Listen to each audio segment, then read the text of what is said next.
Eto na nga mga chong, marami tayong basketball updates. Justin Brownlee dismayado sa Pelita Jaya, gusto nang bumalik ng Pilipinas. Sino itong Barangay Ginebra player na nagre-request ng trade? Ngayon nga natapos na ang kampanya ng Barangay Ginebra. Ngayong All Filipino Conference ay tuloy-tuloy pa nga rin ang trabaho ng Ginebra Management para solusyonan ang mga problemang kinaharap nila ngayong season. Meron ng mga tinatarget na players si Al Francis Chua na pwedeng idagdag sa Barangay Ginebra.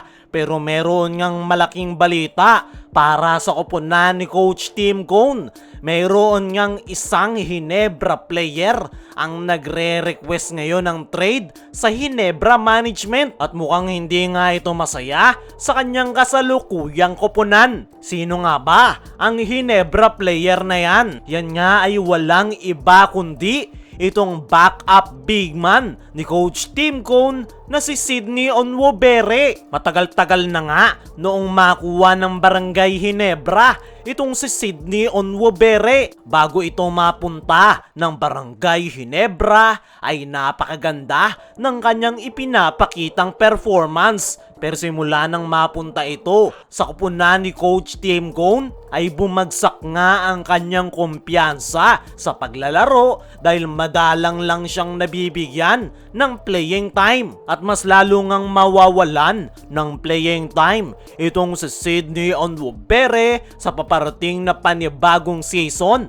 ng PBA kung saan magbabalik na si Justin Brownlee at possible pa na magkaroon ng 2-import conference. Kaya naman, nagre-request ng araw ng trade itong si Sydney Onwubere. Sa katunayan nga mga chong, ay last conference pa nagre-request ng trade itong si Sydney Onwubere. Nabanggit na nga rin yan ni Snow Badwa dahil hindi raw di umano masaya si Onwubere sa kanyang playing time under Coach Tim Cone. At mukhang pagbibigyan na nga ng Ginebra Management ang request nitong si Sydney Onwubere na ma-trade sa ibang koponan, lalo na't mayroong mga tinatarget na player si Al Francis Chua. Pwede nga nilang gawing trade asset itong si Sydney Onwubere dahil mataas-taas pa rin ang trade value nito. Para sa akin mga chong, ay maganda ng bitawan ng Barangay Ginebra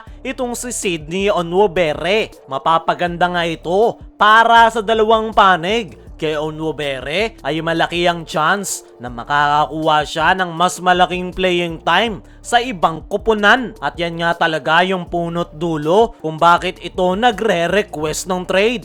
Pagdating naman sa Barangay Ginebra ay makakakuha nga sila ng bagong player na mas mapapakinabangan ng kanilang koponan. Sa ngayon nga mga chong ay meron ng mga kinakausap itong si Al Francis Chua pagdating sa trade at malamang sa malamang isa si Sydney Onwubere sa gagawin nilang trade asset. Sa ngayon nga mga chong ay medyo matagal-tagal pa bago ang paparating na panibagong season ng PBA. Kaya naman, may pagkakataon pa ang Barangay Ginebra na i-overhaul o ayusin ang mga problemang kinaharap nila sa nakalipas na All Filipino Conference. At mas magandang pagbigyan talaga nila ang request ni Onwubere na ma-trade sa ibang koponan dahil hindi nga magiging maganda sa Barangay Ginebra kung mayroon silang isang player na hindi masaya sa kanilang lineup. Sa ngayon ay expected na matitrade itong si Sydney Onwubere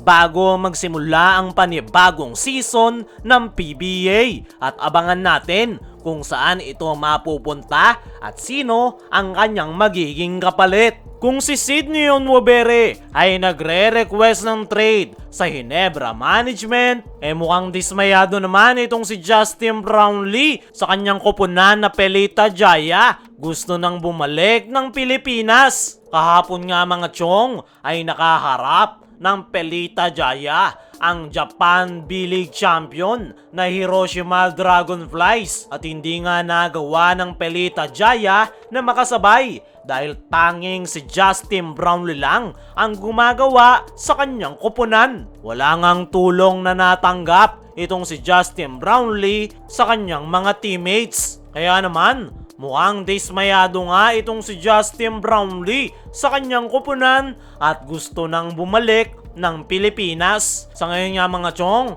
ay ang magandang balita para kay Justin Brownlee ay patapos na ang kanyang kontrata sa Pelita Jaya Basketball. Mag-e-expire na nga yan sa katapusan ngayong buwan. Kaya naman, konting panahon na lang ang bubunuin ni Justin Brownlee para makabalik ito sa Pilipinas at i-represent ang Gilas Pilipinas at ang kanyang mahal na koponan na Barangay Ginebra. Sa ngayon nga mga chong, ayon sa mga source, ay merong mga ino-offer na contract extension ng Pelita Jaya kay Justin Brownlee. Pero kahit gaano kalaking kontrata nga ang ino-offer sa kanya, ay buo na nga ang desisyon nito na magbalik ng Pilipinas. Para sa akin mga chong, ay kahit sino naman siguro ay hindi magiging masaya sa kanyang koponan, lalo na't wala siyang tulong na natatanggap sa kanyang mga teammates. Pero yung pinakahabol lang talaga ni Justin Brownlee, kaya ito naglaro sa Indonesia Basketball League, ay para maikondisyon ang kanyang laro at mukhang handa na nga si Justin Brownlee na magbalik sa Gilas Pilipinas, lalong-lalo na sa Barangay Ginebra. Sa ngayon ay antayin na lang natin ang pagbabalik ni Justin Brownlee sa Pilipinas at paniguradong miss na nito na makapaglaro suot ang Barangay Ginebra jersey.